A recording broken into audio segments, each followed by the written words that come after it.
In this lesson, we're going to cover cryptographic attacks. Now, cryptographic attacks refer to techniques and strategies that adversaries employ to exploit vulnerabilities in cryptographic systems with the intent to compromise the confidentiality, integrity, and authenticity of your data. These attacks are there to defeat the cryptographic protections either by deciphering encrypted data without the appropriate key, impersonating another user, or creating forgeries that cryptographic systems would deem authentic. These methods can range from exploiting weaknesses in cryptographic algorithms and protocols to leveraging flaws in software implementations or simply using brute force techniques to guess the key. For our purposes in this lesson, though, we're going to focus on attacks related to downgrade attacks, collision attacks, and the threat of quantum computing that is looming over all of our existing encryption algorithms. Now, first, we have downgrade attacks. At its core, a cryptographic downgrade attack, also known as a version rollback attack, will aim to force a system to use a weaker or older cryptographic standard or protocol than what it's currently using. The idea here is that by rolling back to these outdated versions, an attacker can exploit known vulnerabilities or weaknesses in those older protocols that have now been addressed in newer or more secure versions. For example, let's pretend that we have two people, Alice and Bob, and they want to establish a secure connection channel between their systems. Now, most modern cryptographic systems will support multiple versions of a protocol to ensure for backwards compatibility with older legacy systems. When Alice and Bob begin their handshake to establish that secure connection, their systems will typically communicate the version of the protocols that each one of them can support. And then their systems will agree to use the most secure version that both of these systems can understand. For example, if I speak English and Spanish and you speak Spanish and Chinese, we would agree to speak Spanish because both of us understand that language. So, going back to our example, let's pretend that we have an attacker named Eve, and she wants to be able to intercept this communication between Alice and Bob. To execute this attack, Eve will try to manipulate the messages being sent between Alice and Bob's computer to establish this handshake and decide on a version to use. This way, they can manipulate the message to say the highest version that both parties support is in fact an older, less secure version. Now, Alice and Bob's systems, unaware of Eve's interference, will proceed with the outdated protocol, and this makes all their communications susceptible to vulnerabilities inherent in that older version of the encryption algorithm that Eve can now take advantage of to be able to see everything they're sending back and forth. One infamous real-world example of this type of downgrade attack involves the use of the Poodle attack, known as the Padding Oracle on Downgraded Legacy Encryption attack, which targeted SSL version 3.0. Now, despite the availability and widespread use of a more secure protocol like TLS, many systems still supported SSL 3.0 for backward compatibility. Poodle tried to exploit this by forcing its victims to revert to this older, more insecure protocol, and this would allow attackers to extract sensitive data from these communications. So, why are downgrade attacks so dangerous? Well, these downgrade attacks are dangerous because they turn the very nature of evolving security, such as the development of a stronger, more robust cryptographic protocol, against itself. In trying to be more inclusive and comprehensive, our systems that maintain this backwards compatibility with older standards are unknowingly leaving themselves open to these types of downgrade attacks. But it's not all doom and gloom. Awareness of downgrade attacks has led to the development of countermeasures to help prevent them. For instance, many systems have phased out support for legacy protocols that are known to be truly insecure, even if it means sacrificing backward compatibility.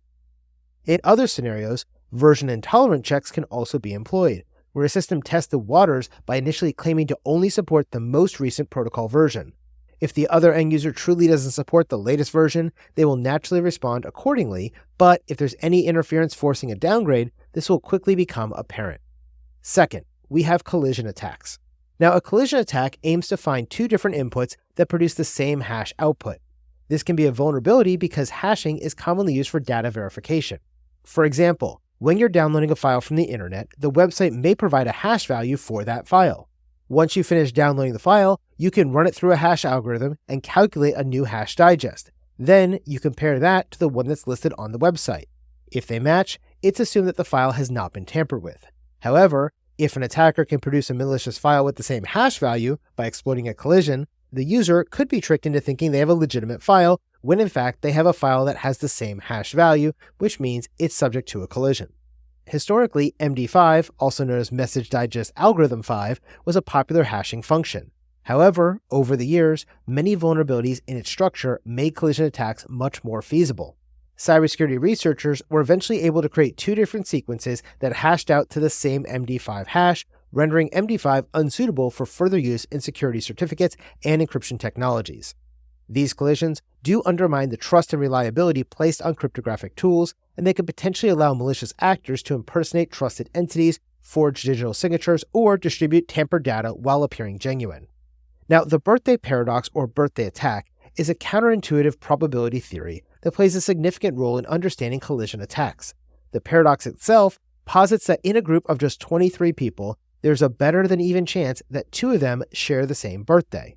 Translating this to cryptography, the birthday attack refers to the probability that 2 distinct inputs or files, when processed through the same hashing function, will produce the same output, which we call a collision.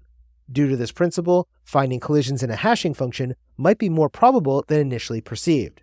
For cryptographic systems, especially hashing algorithms with a fixed size output like MD5, SHA-1, SHA-256, and SHA-3, this means that vulnerabilities to collisions might arise faster than expected, and this underscores the necessity for robust cryptographic designs and frequent algorithm updates. Third, we need to talk about quantum computing and the threat it poses to our current cryptographic implementations and algorithms. Before we dive into the threat of quantum computing, we need to take a moment to define it. Now, quantum computing involves a computer that uses quantum mechanics to generate and manipulate quantum bits, known as qubits, in order to access enormous processing power. Now, I know this is a weird definition because in the definition itself, I'm using 2 terms inside of it, both quantum and computing. And in this case, I really don't like that definition, but there really is no better way to explain this. Now, when you think about a classic computer, like the one you're watching this course on right now, it's using ones and zeros to process information. The faster you can flip those bits and turn a 1 to a 0 or a 0 to a 1, that means the faster you can get information done and the faster computer you have overall. Well, at a certain point, we can't make our computers any faster by simply flipping bits. This means we've run out of computing capability. So, to overcome that, we started taking single processors and putting in dual processors, and then we made quad processors, which had 4 cores, and then we made octa-core processors that had 8 cores, and things like that as we kept speeding up our computers. Well, with quantum computing, it is a completely different ballgame. Instead of using ones and zeros, we use things known as quantum bits or qubits, and this can be done in computing or in communications. Now, when we deal with communications, we're talking about quantum communications being a communications network that relies on using qubits made of photons, or in our case light, to send multiple combinations of ones and zeros simultaneously, which will result in tamper-resistant and extremely fast communications. Again, I know this is really vague, but hang in with me here for just a second. When we talk about quantum, I keep talking about these things called qubits, and I talk about the fact that there's a difference between our traditional electrons, which are either on or off, ones or zeros, and this thing called a qubit. So let's talk about a qubit for a moment. What exactly is it? Well, a qubit is really just a quantum bit. It's composed of either electrons or photons, so it can either be electrical or made by light, and it can represent numerous combinations of ones and zeros at the same time, using something known as superpositioning. Now, this is really the main benefit of using a quantum computer over a traditional computer, because we're not just going to have a single 1 or 0. You can have multiple combinations of ones or zeros at the same time, and this would all be 1 qubit. So you can actually crunch through a wide variety of potential outcomes simultaneously. And so it's really great when you're trying to do a bunch of really complex math problems. And that's really the whole reason that we have quantum computing. When you think about quantum computing, it's never going to replace the computer on your desktop. That is not what it's designed for. Instead, it's designed for very specific use cases, such as very complex math problems, or trying to do something like modeling of an atom or some kind of atomic structure or something like that. Now, why should I care about quantum if it's never going to be something that's sitting on my desktop? Well, because there's one thing that quantum is really, really good at. And what is that? It's math problems. And if you think about cryptography, all cryptography is a bunch of really complex math problems. And so, because cryptography is used to secure our communications and our data by relying on how difficult a math problem is to compute with a traditional computer, this is actually something that gives us strength in cryptography. But if quantum computers are really good at doing math problems and they can do it much, much faster, that means our cryptography can actually be defeated and taken down by a quantum computer. And this is why we have to start thinking about this, because it's one of the things we rely so heavily on in cryptography is the key exchange using asymmetric communications. Now, one way we do that is with the public key infrastructure. Well, that whole concept is that we have to have a way to do a simple math problem to create a very complex thing that has a difficult time of being broken back apart. So, for example, if I take 2 prime numbers and I multiply them together and I give you the result, that result is really easy to calculate if you know what the two prime numbers are to be able to multiply them together. This would be, in our case, a public and private key that really represent two really large prime numbers. Now, once you have that result though, it might be a really large number, but there's only two things that can be factored into it. Those two keys, the public and private key that I just gave you. Those are our two prime numbers.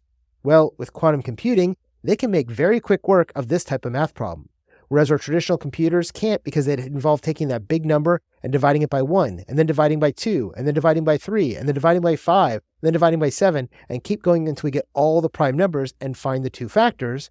Well, with quantum computing, we don't have to do it that way. Instead, this becomes a relatively easy math problem, and we can crack it much, much quicker with a quantum computer. In fact, asymmetric encryption algorithms, which are those that rely on this hard math problem, have been mathematically proven to be broken by quantum computers. Now, the good news here is that at the time of me saying this, there are no real operational quantum computers in use.